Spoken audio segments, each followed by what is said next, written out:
Dan juara satu diraih oleh Putu Tiga David.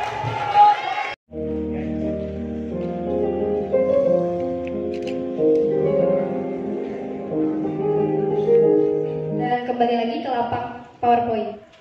Nah, setelah menonton video tadi, saya pikir Dewan Juri sudah bisa menebak apa yang akan saya bicarakan kali ini. Sebelumnya, izinkan saya untuk memperkenalkan diri saya terlebih dahulu. Saya, Kiken Prapti Pringgodani dari Perwakilan Komunitas Jurnalistik SMP Cipta Dharma.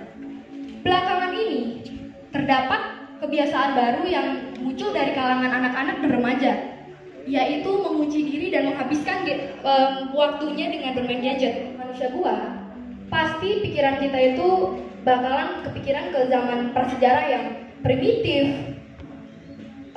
miskin akan teknologi, dan sekarang kenapa bisa teknologi sudah berkembang dengan pesat, malah ada kebiasaan Gen Z yang mengurung diri layaknya manusia gua pada zaman prasejarah. Ini dapat menyebabkan beberapa dampak yang buruk. Apa aja sih dampak kecanduan gadget? Gen Z jadi ansos atau antisosial, kurangnya rasa kemanusiaan. Yang ketiga, mempengaruhi attitude Gen Z. Yang terakhir, mungkin ini yang paling realistis dan hampir kita semua pernah mengalaminya, yaitu malas. Karena Gen Z itu suka mengunci diri di kamar untuk menghabiskan waktunya bermain gadget, otomatis mereka akan enggan untuk melakukan sesuatu seperti belajar. Siapa aja sih yang berperan dalam kasus ini? Yang pertama, dari lingkungan terkecil, ada orang tua, sekolah, kemudian masyarakat dan pemerintah. Gimana sih peran orang tua dalam menghadapi kasus manusia gua dalam Gen Z ini? Yang pertama, diet gadget atau membatasi penggunaan handphone. Kedua, membuat daily list atau jadwal seperti jadwal menyapu, makan, mandi, dan lain sebagainya. Ketiga, memperbanyak mengobrol tatap muka. Dan keempat, mendorong anak untuk menyibukkan diri seperti mengikuti les atau mengikuti komunitas dan lain sebagainya. Ketika empat komponen ini sudah bersinergi dengan maksimal, kita pantas untuk berharap. Seperti apa sih harapannya? Lahirnya Gen Z bermental digital dan memanfaatkan teknologi untuk kemajuan bangsa, bukan malah menjadi budak IT. Gen Z inilah yang menjadi Gen Z impian bangsa jika ingin bangsa kita menjadi maju. Demikian presentasi saya kali ini. Jika ada kesalahan, mohon maaf. Sekali lagi tepuk tangan pada Kiken. Mereka mempunyai motivasi yang kuat untuk melakukan ajakan tersebut.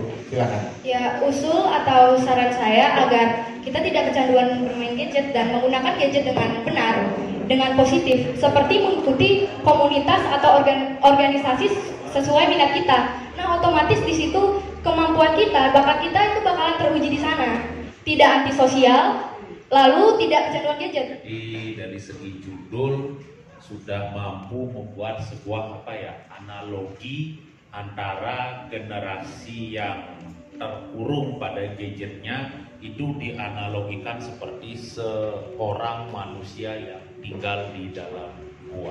Cara untuk menghilangkan sifat manusia gua pada Gen Z ini saya punya solusi gini deh. Bagaimana kalau fungsi gadget kita kurangi?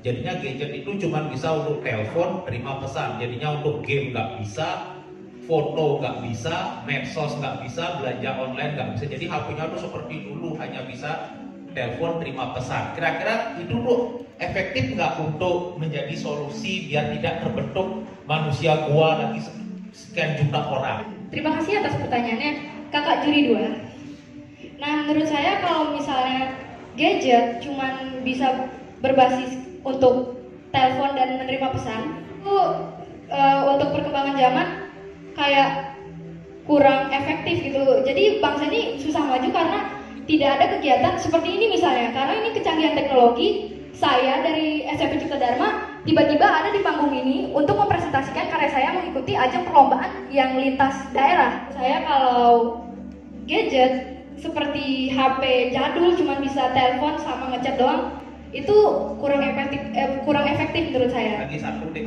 Iya. Sekarang misalkan ya anak-anak Gen Z sudah nggak main gadget, tapi mereka di satu sisi ada yang main sepak bola sampai jam 7 malam, pulang mandi masuk kamar tidur. Yang lagi satu ada yang bimbel holik, jadi hari Senin dia ikut bimbel sampai jam 8 pulang capek bobo, besok bimbel lagi. Mereka tidak sempat sentuh gadget. Kira-kira mendingan mana? Punya generasi yang kayak gitu apa yang generasi kecanduan HP?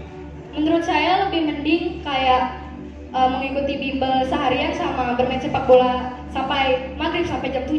Pendapatnya Tiken itu sendiri, Tiken setuju nggak kalau para siswa itu membawa gadget? Setuju, seperti di sekolah saya misalkan. Di sekolah saya itu ada aturan atau diperbolehkan untuk membawa gadget. Tapi tapi itu tidak boleh digunakan. Jadi harus dikumpul di laci. Itu dikunci. Gadget itu boleh digunakan selagi itu kayak untuk referensi pembelajaran atau ulangan menggunakan G-form. Dari berbagai pihak yang tadi sudah disebutkan, ada yang mana sih yang paling dominan nanti untuk bisa mempengaruhi si Gen Z ini dia dalam hal kelakuan yang menggunakan gadget? Menurut saya sendiri dari peran atau solusi yang diberikan oleh orang tua, karena orang tua itu adalah lingkungan terdekat dan terkecil dari Gen Z.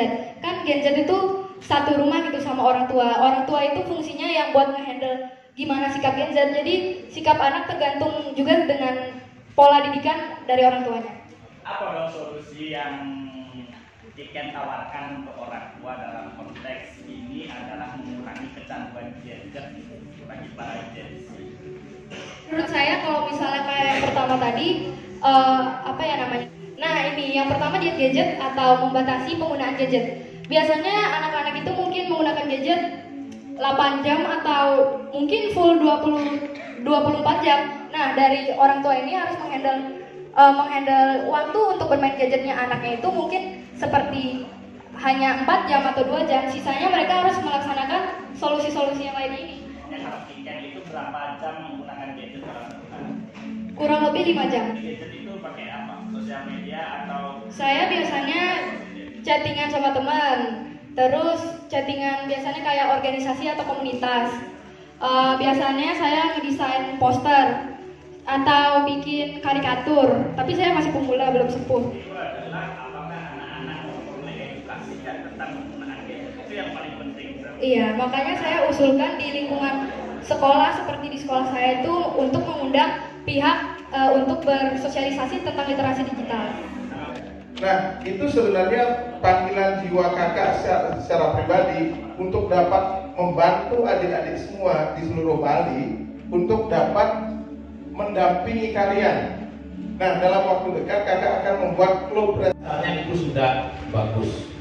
Ada beberapa tulisan yang sudah ada novelty dan itu adalah sebuah hal yang baik sekali. Berarti adik-adik semua sudah terhindar dari satu dosa. Dosa apa? Dosa plagiat. Adik-adik ketika menulis esai itu kadang tidak mengidentifikasi masalah itu secara detail. Nah, jadi kesannya adalah masalah itu masih umum gitu. Solusinya juga masih umum.